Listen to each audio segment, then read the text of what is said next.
The shelter opened in 1982 by the faith-based community members who got together and said, there are homeless people in this town because of the devastating effects of the fires.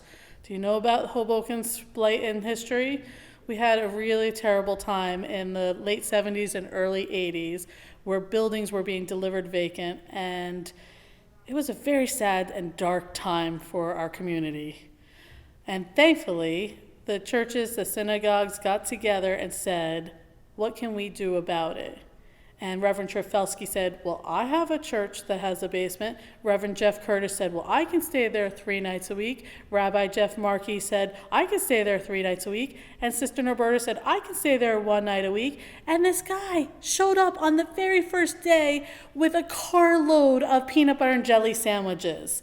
And we started sheltering our homeless neighbors, who were our neighbors right before the fires, who then became our homeless neighbors during this devastating time. So the faith-based community thought, this is going to be a 6-month thing. We're going to figure out how to figure it out. And unfortunately, 38 years later, we are still sheltering our homeless neighbors.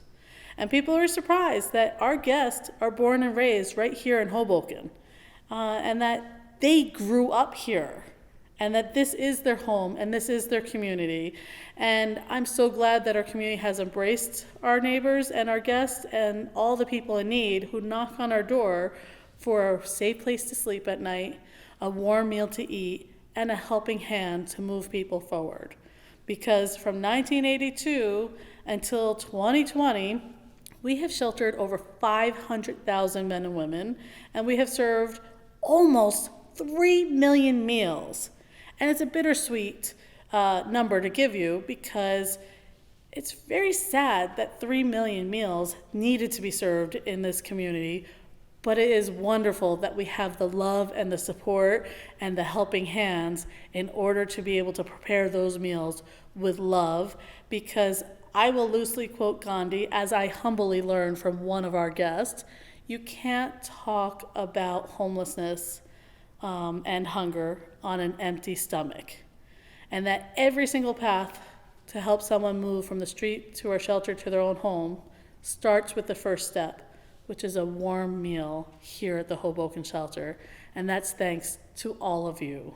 So thank you for making a difference in our community, and thank you for ending hunger and homelessness here at the Hoboken shelter.